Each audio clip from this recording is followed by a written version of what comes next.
저는 신학적인 부분보다는 실천적인 부분에서의 교회에 대한 이야기들을 여러분들과 좀 나누고 있다라고 생각하시면서 들으시면 되겠습니다.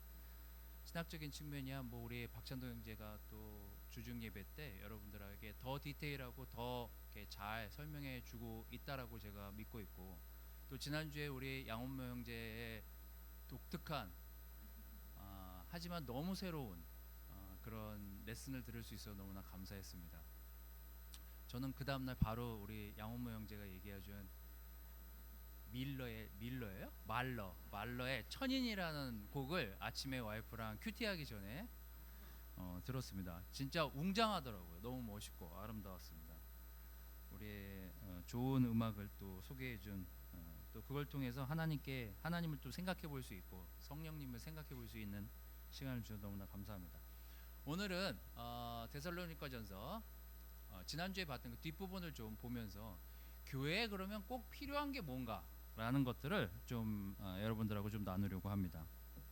교회에 필요한 것들이 굉장히 많이 있지만 이 바울이 그 데살로니가 교회와 그 교회 안에서 일어나고 있는 많은 복잡한 일들을 바라보면서 그가 좀 이렇게 데살로니가 교회가 놓치지 않았으면 하는 어떤 바램들을 담은 내용들을 오늘 여러분들하고 좀 살펴보도록 하겠습니다.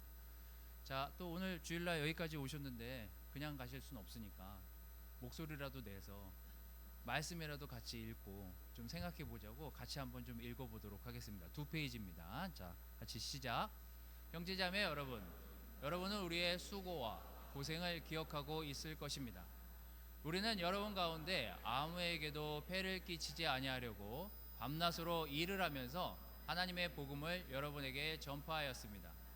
또 신도 여러분을 대할 때 우리가 얼마나 경건하고 올바르고 흠잡힐 데가 없이 처신하였는지는 여러분이 증언하고 또 하나님께서도 증언하십니다. 여러분이 아는 바와 같이 아버지가 자기 자녀에게 하듯이 우리는 여러분 하나하나를 대합니다. 우리는 여러분을 권면하고 격려하고 경고합니다마는 그것은 여러분을 부르셔서 당신의 나라와 영광에 이르게 하시는 하나님께 합당하게 살아가게 하려는 것입니다.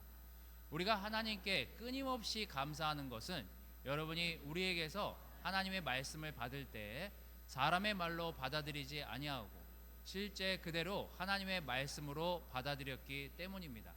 이 하나님의 말씀은 또한 신도 여러분 가운데서 살아 움직이고 있습니다. 3장에 보면 내가 너무 궁금하고 기다리다 지쳐서 사람을 보낸다라고 하면서 나오는 내용들이 나옵니다. 이제 이거는 이제 그들에게 이 편지를 보내면서 이 3장에 그래도 이제 사람들이 어떻게 지내는지 궁금해하는 내용들이 이제 3장에 나오게 되는데, 교회는 항상 여러 가지 일들과 여러 사람들이 모여 있다 보니까 여러 가지 사건 사고들이 교회 안에 일어나게 되죠. 데살로니가 교회가 특별히 그랬던 교회 중에 하나고 특별히 핍박이 굉장히 많았던 장소였기 때문에 형제자매들이 이 믿음을 지키는데 상당히 어려움과 애로사항을 많이 겪고 있었던 곳이 바로 데살로니가 교회였습니다. 지난주에 여러분들하고 말씀드렸다시피 앞으로 한 그 몇 주간에 걸쳐서 교회에 대한 이야기를 여러분들과 하려고 하는 이유 중에 하나는 우리 교회를 다시 한번 돌아보기도 하고 또 앞으로 교회가 어떻게 가야 할까, 또 교회는 어떤 모습이어야 할까에 대한 이야기들을 여러분들하고 좀 같이 한번 생각해보고 고민해보고자 교회에 대한 말씀을 여러분들하고 나누고 있다라고 말씀을 드렸습니다. 교회는 은혜가 있는 곳이어야 되고 그것이 교회가 바라보고 있는, 성경이 바라보고 있는 은혜, 그리고 교회의 그 평화는 성경적인 평화인가에 대해서 여러분들한테 좀 말씀을 드렸었고요. 지난주에는 우리는 그리스도의 몸이다. 그래서 머리 대신 그리스도를 중심으로 유기적으로 통일된 주님을 중심으로 유기적인 또 여러 가지 활동을 또 여러 가지 측면에서 할 수 있는 유기적인 기능을 하고 있는 것이 교회여야 된다라고 좀 말씀을 드렸습니다. 교회에 꼭 필요한 것이 무엇일까? 여러분들 한번 마음속으로 한번 생각해 보십시오. 지금 교회에 필요한 것에 대해서 생각해 보셔도 되고 앞으로 교회에 필요한 것이 무엇일까에 대해서 여러분들이 좀 생각해 보셔도 되겠습니다. 오늘 이나가 세례 받는다고 하는데 이나는 어디 앉아 있을까요? 오늘 여기 있나요 지금?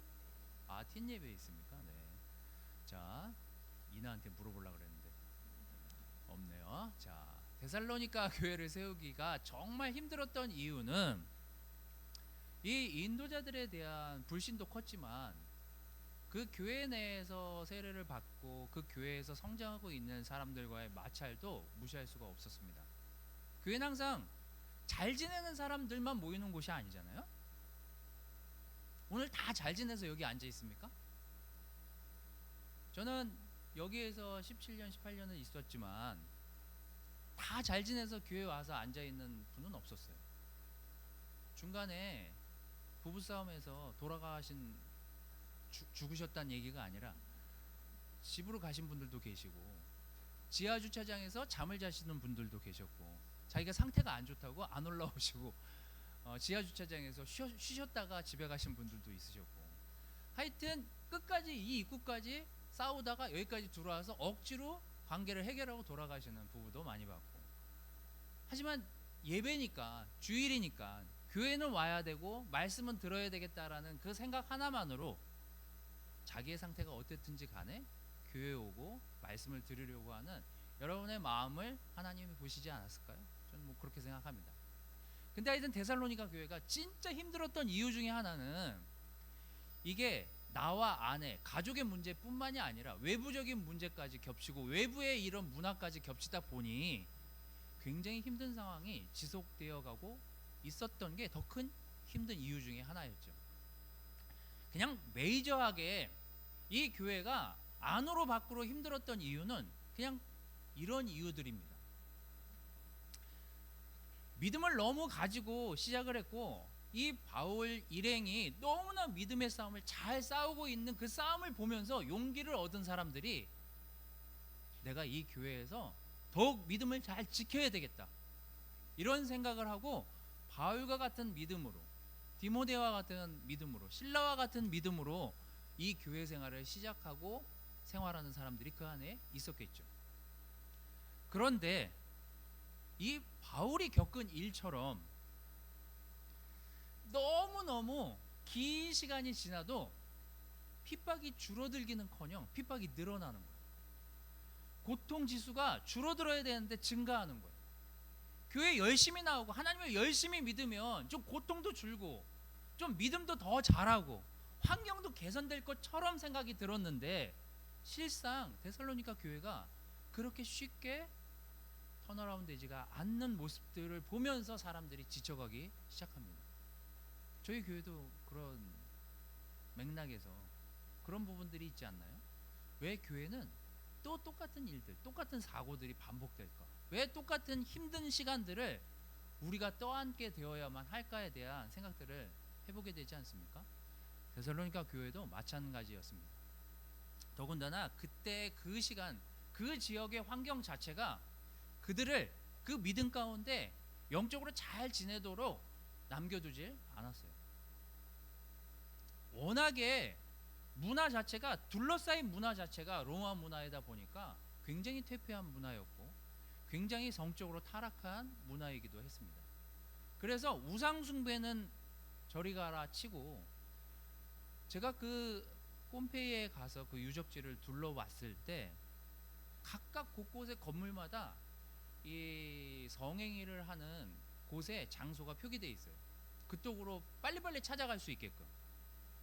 그 정도로 주변 자체가 그냥 환경 자체가 문란한 거예요. 근데 그런 데서 신앙생활을 한다고 생각해 보십시오.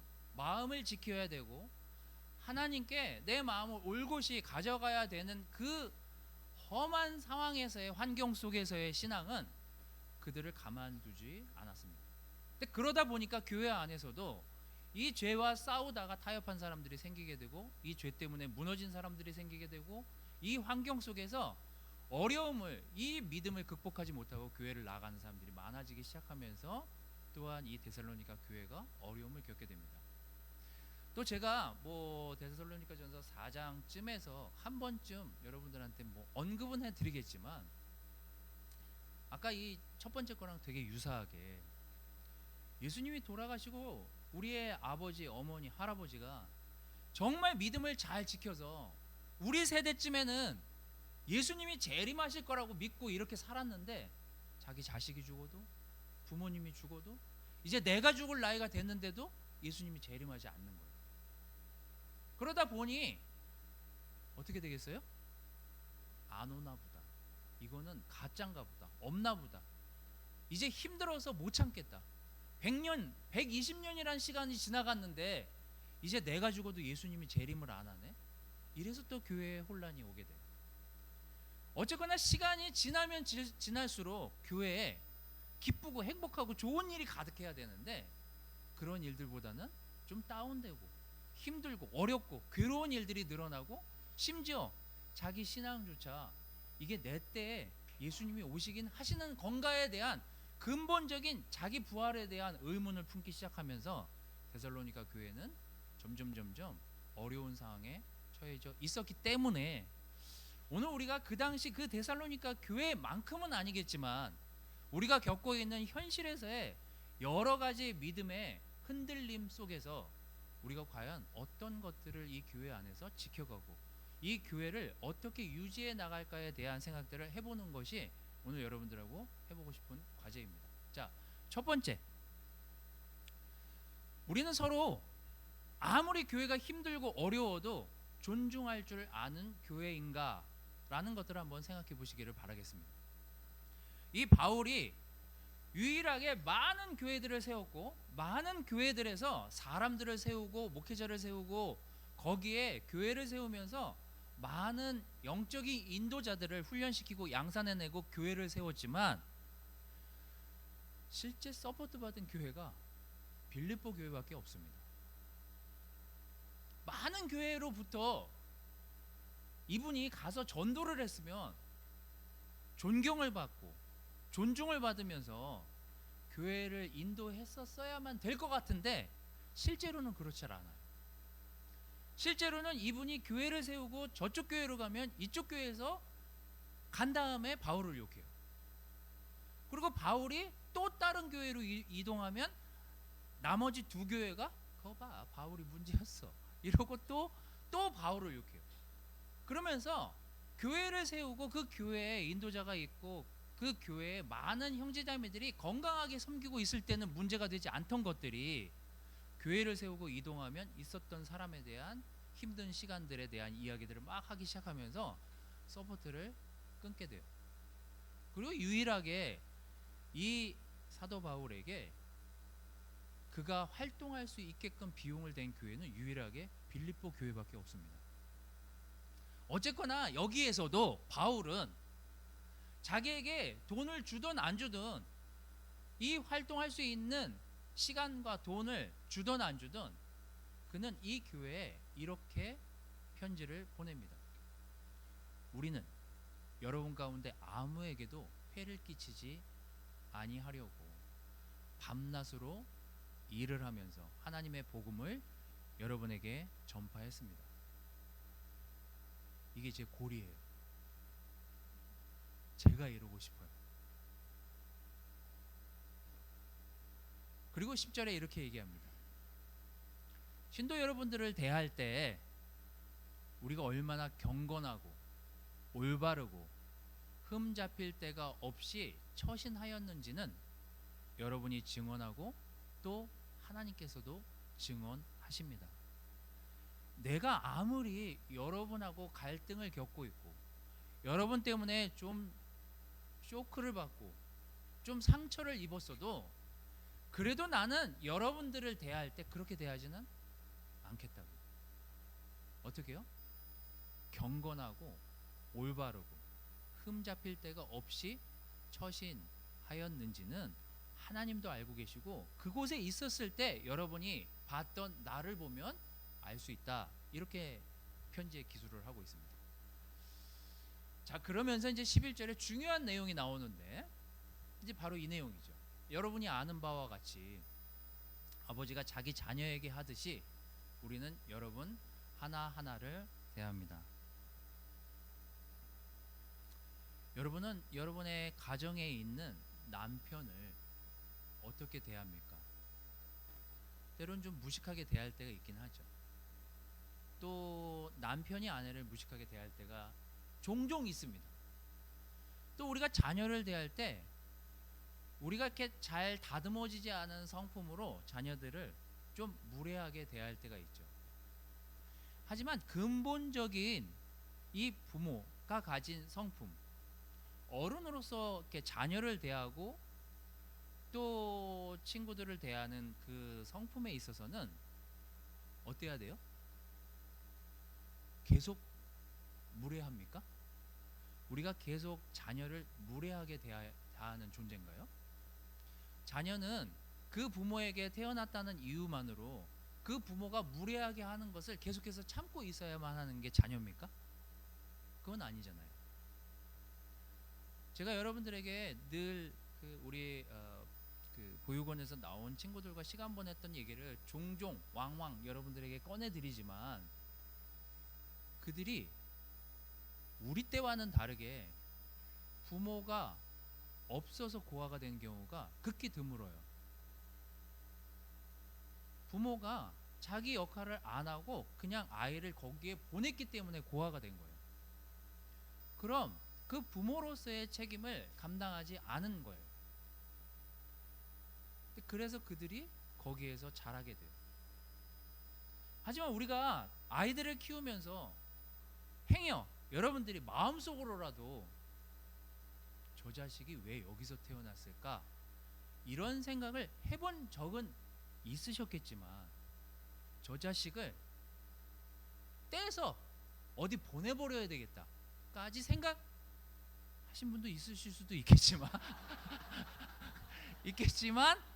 그래도 저는 이 교회에 있으면서 그런 분을 본 적은 없습니다. 아직까지 보고된 바가 없어요. 우리가 이렇게 자녀를 키우면서 깎여지고 배워가는 성품이 있습니다. 또 그래서 우리가 훈련되어지죠. 근데 이 데살로니가 교회의 이 문제들을 바울이 경험하고 겪으면서 너무나 어렵고 쉽지 않은 교회라는 걸 알았어요. 힘들었고 괴로웠어요. 하지만 그가 그 교회를 대하고 편지를 보낼 때 그가 그 교회에 진솔한 마음을 담아서 보낸 편지에는 이렇게 담겨 있습니다. 여러분도 알다시피 내가 여러분들을 존중하는 태도로 대했고 아버지가 자녀를 대하듯이 여러분 하나하나를 아직도 대하고 있다고. 저는 교회가 그런 존중이 자리 잡는 교회여야 된다고 생각이 들어요. 그 사람이 틴에서 세례를 받았던, 캠퍼스에서 세례를 받았던, 나이가 들어서 세례를 받았던 우린 다 누구예요? 하나님의 자녀예요. 그렇기 때문에 우리가 하나님이 우리를 사랑하며 대하듯이 우리가 실수하고 문제를 일으키고 잘못을 하더라도 우리가 다시 이렇게 돌아서서 하나님께 가려고 한다면 우리는 그들에게 존중하는 태도로 그들을 안고 같이 가야 하는 곳이 교회여야 합니다. 이게 세상하고 좀 다른 거예요. 아니, 세상하고 굉장히 많이 다르죠. 그냥 버리고 끊으면 되는 게 세상이라면, 그리고 안 보면 그만이지 라고 하는 게 세상이라면 교회는 그래서는 안 되는 것이죠. 아무리 그 교회가 시끄럽고 문제가 많고 그 형제자매들 가운데 나를 괴롭히고 또 내가 괴롭히는 어떤 사람들이 있다 하더라도 우리는 서로 어떻게 해야 돼요? 하나님이 우리를 자녀 대하듯이 우리도 그들에게 존중하는 마음의 태도로 다가가고 사랑해야 하는 것이 교회가 해야 될 역할입니다. 두 번째는 권면, 격려, 경고인데요. 이 세 개는 교회에 항상 존재해야 하고 항상 필요한 덕목들 중에 하나입니다. 데살로니가전서 12장 12절은 이렇게 이야기하고 있습니다. 우리는 여러분을 권면하고 격려하고 경고합니다마는 그것은 여러분을 부르셔서 당신의 나라와 영광에 이르게 하시는 하나님께 합당하게 살아가게 하기 위해서 이걸 하는 거라고요. 저 목적이 뭐예요? 하나님 안에서 합당하게 살아가기 위해서 이것들을 해야 한다고요. 자, 그럼 이제 교회는 뭐가 존재해야 돼요? 당연히 서로 격려해야 돼요. 또 무언가를 권해야 됩니다. 그리고 경고해야 되죠. 권면과 격려, 경고를 하려는 곳이 교회인데 그걸 하기 위해서 지금 여러분들이 여기 앉아 계신 거 아닙니까? 그죠?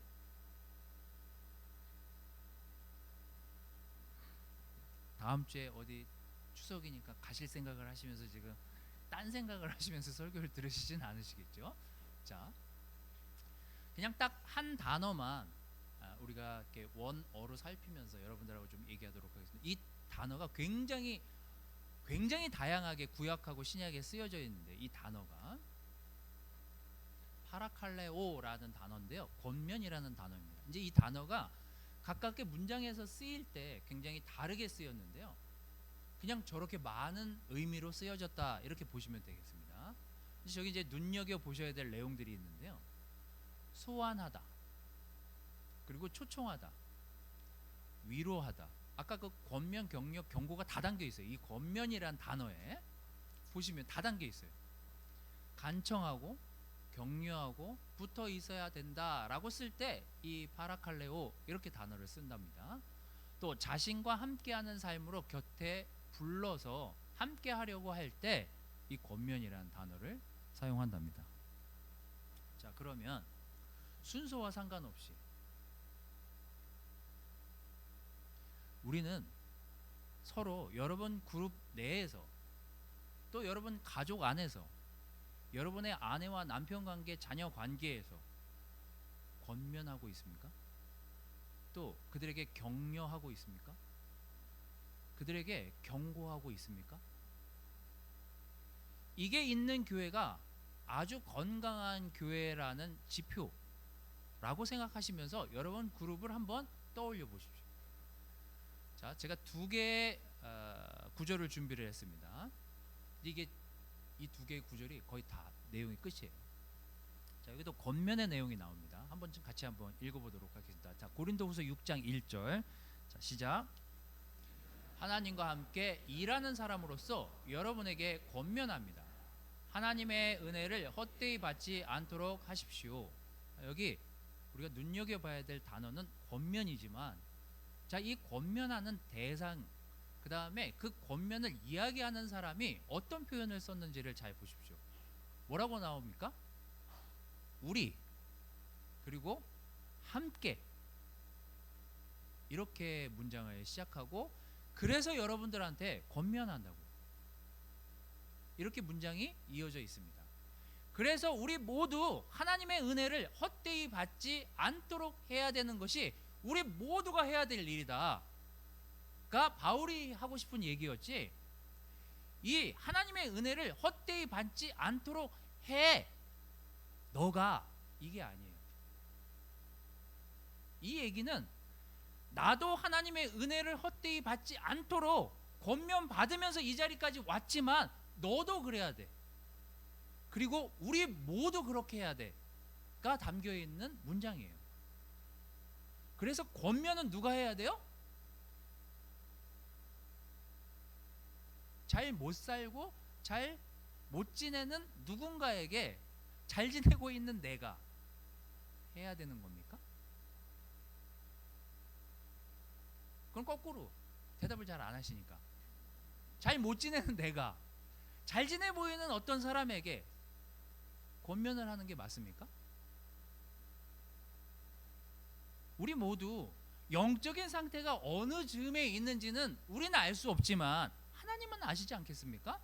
하지만 우리가 약해 보이는 지체와 함께 어떻게 하나님의 은혜를 깨달으면서 갈지 우리가 함께가 돼야 되는 곳이 교회에 된다는 거예요. 근데 이제 우리가 이렇게 좀 잘 지내다 보면 영적으로 이게 영안이 트이고 이게 눈이 트이면서 영적으로 못 지내는 사람들이 더 도드라지게 보이는 게 교회예요. 그러니까 왠지 삐딱선을 타는 사람을 올바로 잡아줘야 될 것만 같은, 그죠? 그때 우리가 바로 잡아줘야 되는 건 맞지만 내 상태도 보고, 또 내가 이 이야기를 저 친구한테 했을 때 저 친구랑 나랑 정말 우리라는 개념에서 함께 이 복음에, 이 믿음의 싸움을 싸우려고 저도 나를 신뢰하고 나도 그를 신뢰하는 가운데에서 이 권면이 이루어지고 있는지는 우리가 한번 확인해 봐야 될 숙제예요. 자, 두 번째, 사도행전 14장 21절에서 22절 말씀입니다. 자, 이것도 같이 한번 읽어보도록 하겠습니다. 시작. 바울과 바나바는 그 성에서 복음을 전하여 많은 제자를 얻은 뒤에 루스드라와 이고니온과 안디옥으로 되돌아갔다. 그들은 제자들의 마음을 굳세게 해주고 믿음을 지키라고 권하였다. 그리고 또 이렇게 말하였다. 우리가 하나님 나라에 들어가려면 반드시 많은 환난을 겪어야 합니다. 여기도 도드라지게 나오는 얘기들이 있죠. 함께, 우리가, 그리고 권하였다, 권면하였다는 내용이죠. 같은 단어입니다. 자, 내가 겪은 환난은 너에 비하면 아무것도 아니야. 조효사 네가 겪은 그 믿음의 싸움은 내가 싸운 믿음에 비하면 거꾸로 됐네. 조효사가 나한테 해야 될 얘기네. 거꾸로 내가 믿음 생활을 오래 해봐서 알아. 그 정도는 이겨내야 돼. 참어, 견뎌. 이런 차원이 아니라니까요. 이렇게 접근하라는 게 아니라 이 믿음의 싸움은 크고 작고 어렵고 힘든 그 깊이와 넓이가 각각은 다르지만 어차피 우리가 믿음 생활을 하면 똑같이 겪어야 될 시간들이라는 거예요. 하지만 이 시간들을 우리가 어떻게 이겨나갈까? 그것은 우리가 함께 내가 겪은 믿음의 싸움들을 나눠줄 줄도 알고, 또 내가 그걸 겪으면서 어떤 걸 경험했는지도 나눌 줄 알고, 또 그를 인내하도록 돕고, 그가 이 예수님의 사랑 안에서 충분히 그 은혜 가운데서 살아날 수 있도록 그를 케어하려고 하는 그 마음에서 권면하고 경고해야만 그가 이 교회에서 건강한 제자로 살아갈 수 있다는 것. 그래서 바울과 바나바가 그들의 마음을 굳세게 해주고 믿음을 지키라고 권면하고 있습니다. 그리고 우리가 하나님 나라에 들어가기 위해서 나뿐만 아니라 너도 함께 가기 위해서 이 환난을 지나가야만 한다. 그러니 지켜라. 그 마음도 지키고 믿음도 지키고 흔들리지 않고 이 삶을 계속 지켜 나갔으면 좋겠다. 이게 바울이 데살로니가 교회에 하고 싶은 메시지였습니다. 저는 여러분, 교회에 크고 작은 지금도 아직 많은 이슈들이 정리되지 않은 채로 흘러가고 굴러가고 있지만, 우리가 그걸 보면서 믿음의 시련을 당하는 사람이 있다면 우리는 그 사람들에게 권면할 수 있어야 돼요. 또한 위로할 수 있어야 돼요. 또한 경고를 줄 수 있어야 합니다. 그리고 교회는 이 권면과 위로와 경고를 하기 이전에 우리가 서로 존중하는 마음의 태도로, 믿음의 자세로 우리의 형제자매들을 바라보고 있는지를 스스로 확인해 봐야만 합니다. 저는 교회에 꼭 필요한 것이 무엇일까? 라고 저에게 묻는다면 저는 오늘 이 바울의 서신서에 나오는 이것이 꼭 교회에 존재해야 됩니다 라고 여러분들에게 말씀드리고 싶습니다. 그게 뭐냐면, 그가 어리든 나이가 많든 적든 중간에 있든 우리는 교회 안에서 믿음의 자녀로 서로 존중할 수 있는 마음의 태도로 그를 대해야 합니다. 그래서 누군가 저에게 와서 상처를 받았다고 하거나, 또 누군가 제가 한 말에 데미지를 입었다라고 한다면 저는 그를 존중하는 마음으로 같이 하나님께 갈 마음의 준비가 되어 있어야만 합니다.